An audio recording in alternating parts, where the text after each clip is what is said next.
Web serials இனி டிவிக்கு முன்பே சன் நெக்ஸ்ட் ஆப்ல ஜாலியா எல்லாருக்கும் முன்னாடியே பாருங்க. இப்பவே சன் நெக்ஸ்ட் ஆப்பை டவுன்லோட் பண்ணி சப்ஸ்கிரைப் பண்ணுங்க.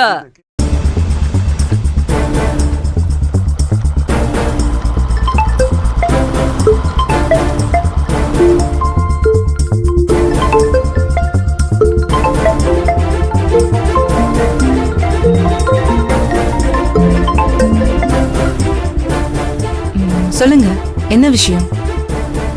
என்ன இப்படி ஆரம்பிக்கிறாங்க? கோவமா இருக்காங்களோ? என்ன பேச? ஹலோ, லைன்ல இருக்கீங்களா?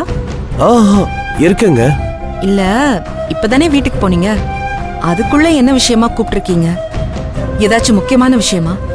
அது ஒண்ணும் இல்லைங்க. கோயில்ல உங்களை அப்படி பார்க்க கொஞ்சம் கஷ்டமா இருந்துச்சு.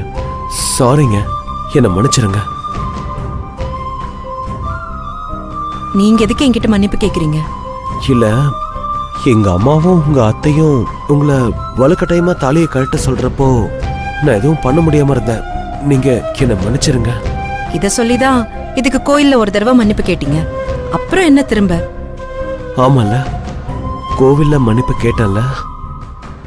இருந்தாலும் இன்னொரு தடவை கேட்கறதுல தப்பு இல்லைல்ல. சரிங்க, வேற என்ன? நீங்க கோவமா இருக்கீங்களா? எங்க இன்னும் அதையும் நினைச்சுக்கிட்டு இருக்காதீங்க. அதை மீறி வெளியே வாங்க. எங்க நான் வெளியே வரணும்னு நினைச்சாலும் அடுத்து எதுலயாவது தள்ளி விடுவாங்க. எனக்கு இதெல்லாம் பழகி போச்சுங்க. நான் ஒரு விஷயம் சொல்லட்டுமா? உங்க அத்தை சொல்றதுலயும் தப்பு இல்லைன்னு தான் தோணுது.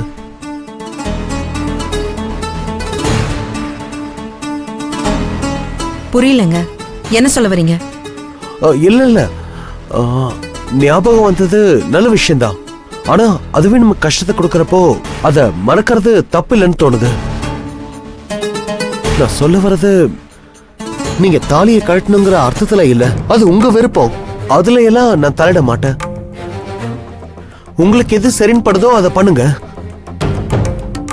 என்ன, எங்க அம்மா அவங்க அனுபவத்துல அவங்க பட்ட வழிய சொல்லும் போது எனக்கு உங்க அத்தை சொல்றது சரின்னு தான் தோணுச்சு. அதை வச்சுதான் சொன்னேன், மத்தபடி ஒண்ணும் இல்ல. நீங்க என்ன முடிவெடுத்தாலும் எனக்கு சம்மதம் தான். இதையும் நீங்க கோவில்லயே சொல்லிட்டீங்க. சொல்லிட்டேன்னா? ஆமால. அப்புறம் நீங்க சாப்பிட்டீங்களா? இன்னும் சாப்பிட டைம் ஆகல, தைச்சிட்டு இருக்கேன். ஆமால, நீங்க கடையில வேலை செஞ்சுக்கிட்டு இருப்பீங்க, நான் வேற டிஸ்டர்ப் பண்ணிட்டேன். ஏங்க, வேற ஏதாச்சும் சொல்லணுமா? இல்லைங்க, வேலையை பாருங்க, நான் வைக்கிறேன்.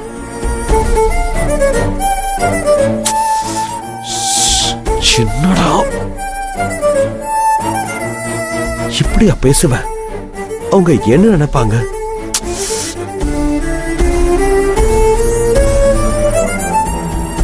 சம்பள பணத்தை கையில் வச்சிருக்கிறது அவ்வளவு நல்லது இல்லை சிவா. பேங்க் அக்கௌண்ட்ல இருக்கிறது தான் பணத்துக்கு சேஃப்டி. உனக்கும் பின்னாடி உதவும்.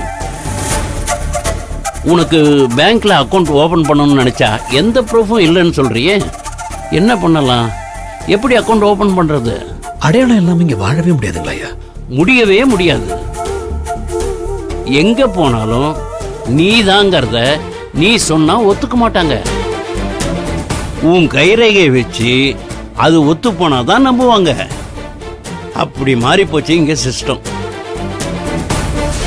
உன் ஆதார் தான் உன்னுடைய ஆதாரம். அது ஒண்ணு வச்சு உன்னுடைய மொத்த வரலாறையும் கண்டுபிடிச்சிருவாங்க. அதனால இங்க வாழ நாம யாருங்கிற ஆதாரம் ரொம்ப முக்கியம். அப்ப எனக்கு இங்க வாழ்றதுக்கு தகுதியே இல்லையா? நான் எப்படி பிழைக்க போறேன்?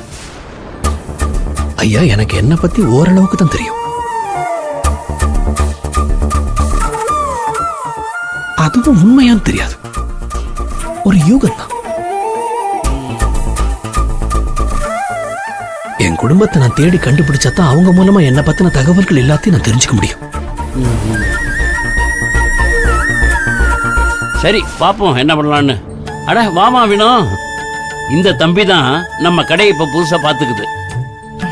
தெரியும் அண்ணாச்சி. அப்படியா? சரி, நல்லதுமா. சிவா வரேன். சரிங்க. அப்போ நான் கிளம்புறேம்மா. சரி.